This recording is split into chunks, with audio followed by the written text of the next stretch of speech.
नमस्कार, मैं साक्षी पांडे प्रयागराज में स्थित अलोपिन मंदिर के बगल और झूसी शास्त्री पुल के नीचे एक बहुत ही बड़ी मलिन बस्ती है जिसमें 200-250 से ज़्यादा बच्चे और 400 से ज़्यादा परिवार रहते हैं।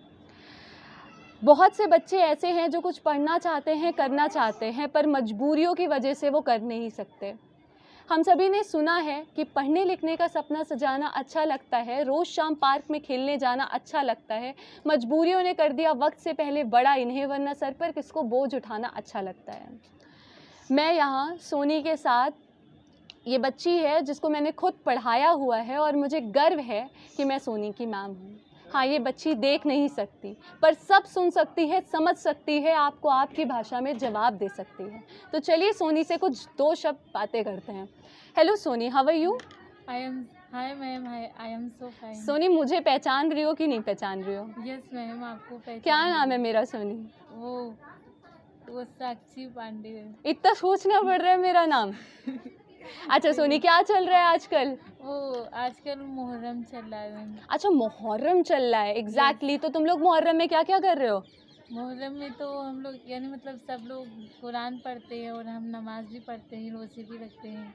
कुरान पढ़ते हैं, रोज़े पढ़ते हैं, रात और शाम को अच्छी अच्छी अफ्तारी खाते हैं। क्या क्या बनता है सोनी घर पे? वो अफ्तारी में चना मटर वो भिगो के बनाते हैं और गुलगुले, पकौड़ी, चूरी, पापड़। बस सोनी सुन के मुंह में पानी आ रहा है।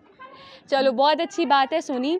मैं तुमसे आज यहाँ पर कुछ बातें करने आई हूँ, ठीक है? तो सबसे पहले मैं ये पूछना चाहती हूँ कि क्या और भी कोई इस टाइम यहाँ पर पढ़ाने आ रहा है? Yes ma'am. तो कौन आता है पढ़ाने? तुम पढ़ने जाती हो उससे? नहीं मैम, आजकल तो कोई लगता है नए नए कोई सर आ रहे हैं मैम। तो नए वाले सर से पढ़ने नहीं जाती? नहीं मैम, अभी नहीं गई सर लोग के पास।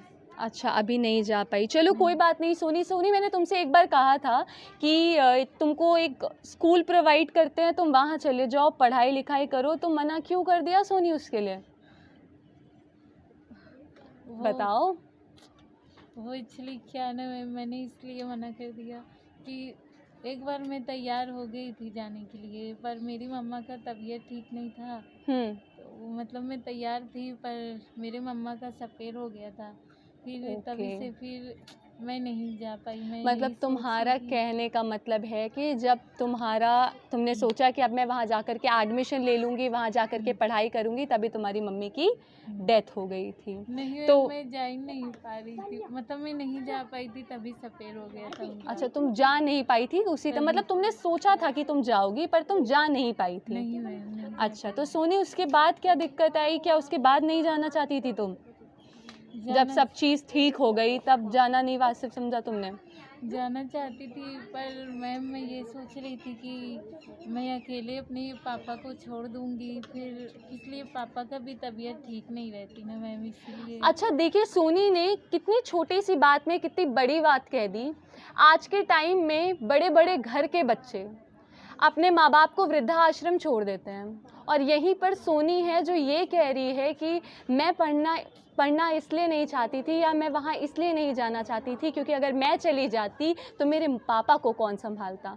क्योंकि उसने जब पहली बार एडमिशन लेने को सोचा कि अब वो वहाँ चली जाएगी जहाँ पे ऐसे ही स्पेशल बच्चे रखे जाते हैं, उन्हें उन्हीं की स्पेशलिटी से ट्रीट किया जाता है, वैसे ही टीचर्स होते हैं, तब जब सोनी ने सोचा कि अब वो चली जाएगी, वहाँ पर जा कर के पढ़ाई करेगी, तभी उसकी मदर की डेथ हो गई। और उसके बाद उसके दिल में, उसके जहन में एक डर बैठ गया कि अगर अब वो चली गई तो उसके घर में कहीं दोबारा कुछ ना हो जाए। खैर कोई बात नहीं सोनी, तो क्या तुम गवर्नमेंट से ये अपील करना चाहती हो कि अच्छा पहले आप तुम मुझे ये बताओ कि अगर इसी बस्ती में ऐसा कोई स्कूल तुम्हारे लिए तैयार किया जाए या कुछ अवेलेबिलिटी तुमको प्रोवाइड की जाए, कोई टीचर भेजा जाए जो तुम्हारे जैसे स्पेशल बच्चे को ऐसे ही ट्रीट कर सके, तो क्या तुम पढ़ाई करोगी उनसे? यस मैम, करूँगी मैम। तो तुम गवर्नमेंट से क्या बोलना चाहती हो? वो मैं ये बोलना चाहती हूँ कि टीचर लोग यहाँ आए और मुझको पढ़ाएं। अच्छा, तो सोनी चाहती है कि इस बस्ती में कुछ टीचर्स भेजे जाएं जो कि इन बच्चों को यहाँ टीच कर सकें। सो ये थी आज यहाँ सोनी की बात। लेकिन ऐसे ही यहाँ बहुत से बच्चे हैं, जैसे कि मैंने आपको बताया 200 से 250 बच्चे हैं यहाँ पे, या कह लीजिए उससे ज़्यादा ही होंगे क्योंकि 400-450 फैमिली है। रोज़ नए नए झोपड़पट्टियाँ बन रहे हैं जिसमें वो रह रहे हैं, उनका घर बनता चला जा रहा है। मेरी गवर्नमेंट से एक दरख्वास्त है कि अगर वो ऐसी बहुत सी सिचुएशन है कि बच्चे उस जगह जा कर के पढ़ नहीं सकते, तो ऐसा कुछ उनके लिए व्यवस्था करें, यहाँ ऐसे टीचर्स भेजें जो ऐसे स्पेशल किड्स को पढ़ा सकें। बाय द वे, मैं खुद इन बच्चों को टीच करती हूँ, लेकिन सभी बच्चों के पास कुछ ना कुछ स्टडीज़ होती हैं, कुछ ना कुछ प्रॉब्लम्स होती हैं कि रोज़ कोई आ नहीं पाता, कर नहीं पाता, तो क्यों ना ऐसे एम्प्लॉय तैयार किए जाएं जो ऐसी प्लेसेस पे आ करके बच्चों को पढ़ा सकें। बहुत से गवर्नमेंट स्कूल्स ऐसे चल रहे हैं जहाँ फ्री एजुकेशन प्रोवाइड की जाती है, फ्री स्टेशनरी प्रोवाइड की जाती है, पर बच्चे नहीं जाते पढ़ने। खाना तक दिया जाता है लेकिन माँ बाप उनको पढ़ने नहीं भेजते। लेकिन उसी जगह एक ऐसी बस्ती जिसमें एक बच्ची बैठ करके ये कह रही है कि मैं पढ़ना चाहती हूँ, कुछ करना चाहती हूँ। तो मेरी गवर्नमेंट से ये रिक्वेस्ट है, या उन सभी से रिक्वेस्ट है जो ऐसा कुछ करना चाहते हैं, so I am requesting you all to please come and give your some special time to these lovely kids. ये सच में स्पेशल नहीं है, ये बहुत स्पेशल है, और ऊपर वाला जानता है कि आप किसी के लिए कुछ भी करते हो तो वो आपको रिटर्न में ज़रूर मिलता है। तो एक बार यहाँ आइए, इनके लिए कुछ करिए, इनको पढ़ाइए, आपकी ज़रूरतमंद चीज़ें आप इनको प्रोवाइड करिए, बहुत अच्छा लगेगा। तो चलती हूँ मैं भी, थैंक यू सो मच। राह पे कांटे हो तो हो, सदा मंजिलों का अरमान रखना, पंखों में ज़ोर हो ना हो मगर हौसलों में उड़ान रखना।